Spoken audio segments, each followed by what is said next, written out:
I ate it on a Masked Rider trip one time, and everyone's like, what are you doing? I was like, have you never? And I made everyone try it. Nobody liked it but me, but it's fine.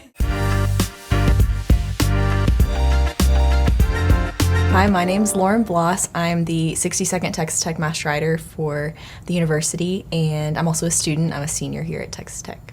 So I brought 2 props, one for me, one for Centennial Champion who couldn't make it into the studio. I brought my mask.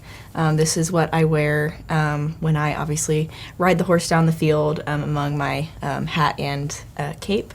But yeah, this is really special. When I first put it on, it was just a really cool moment to finally like be in the full get-up, so very special to me. And then my other prop, this is Centennial's halter, and this is something I'll get to keep. It was cool when I was handed it at the transfer of reins ceremony. This was kind of the first like thing I saw, and I was like, oh my gosh, I'm the Masked Rider, because I got my name on it and my year, and Centennial gets to wear it all the time, so getting to see that on him is pretty special as well. What is your earliest or most treasured memory at Texas Tech? My most treasured would probably be when I went to my first football game. My brother played tennis here at Texas Tech and came for family weekend when I was about a sophomore in high school. That was the first time I saw the Masked Rider run out on the field. I had never heard of that or anything, so that's when I first knew I wanted to be Masked Rider, after I saw a horse haul down the field. It was pretty awesome. What is something people don't know about you? I used to play tennis. I was very into tennis for a very long time. Before I rode horses, I only played tennis with my brother, and then I finally ditched him and chose horses. But I was very much on the path to play tennis for a long time, so that's something a lot of people don't know. Where were you when you got the call you were selected as Masked Rider? I was in the car going to visit my brother who lives in Tahoka, and we were driving, and I got the call on my phone, and I just had everyone like stop the car. My mom was getting groceries, and I was talking, and of course my mom walked into the car, and she's like, what do we want to eat for dinner? Like starts screaming, like trying to figure out what we want to eat for dinner, and I'm like, this is the call, this is it. And so everyone got in the car and just kind of stared at me while I was in the car waiting outside the store, and so yeah, after I got the call, we all just like started crying because it was just so exciting. So that was pretty fun. What is the most unglamorous part of being the Masked Rider?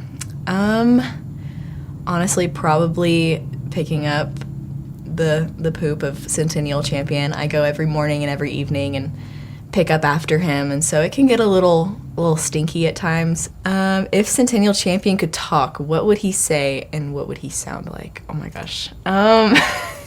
So we say things about, like, we mimic how we think he would talk all the time in the barn, but we think he talks kind of like a baby. Like, he's just like a dorky little toddler. Yeah, I think he'd probably say, I want more food, I want more scratches.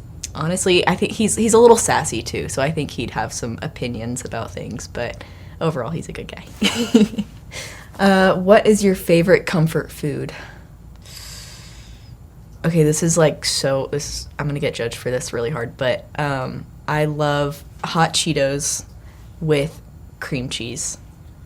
What is your craziest travel memory? Oh gosh, there's so many.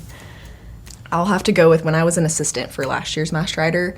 We were on our way to Fort Worth. We were pulling in, and of course it starts snowing and icing. We like barely made it to Fort Worth, and we got Centennial safe and sound, all warmed up, and we were just freezing our tails off. The next morning, nowhere was open, so we had to like go scramble to find breakfast, and we ended up finding a Starbucks. And one of my current assistants now, Riley, she got pooped on by a bird that day as well. We just had everything was going wrong, but we still had a good time. What is your dream job? My dream job would be any job where I work with horses. That's what I'm working towards right now. I'm an equine production major, so I really want to work with rescue horses and use them as a counseling practice for people who have been through trauma, abuse, anything like that, and so use them as a rehabilitation kind of psychotherapy for for humans. So if I get to do that, then anything with horses and people, I'm good to go. So anything like that. My aunt always told me, be the light in a dark, dark world. That's something she always told me, and it's referenced to a Bible verse that says, be the light. And so I always tell people that just because I feel like it's just the best motto to live by. This has been 5 Minutes with Lauren Bloss.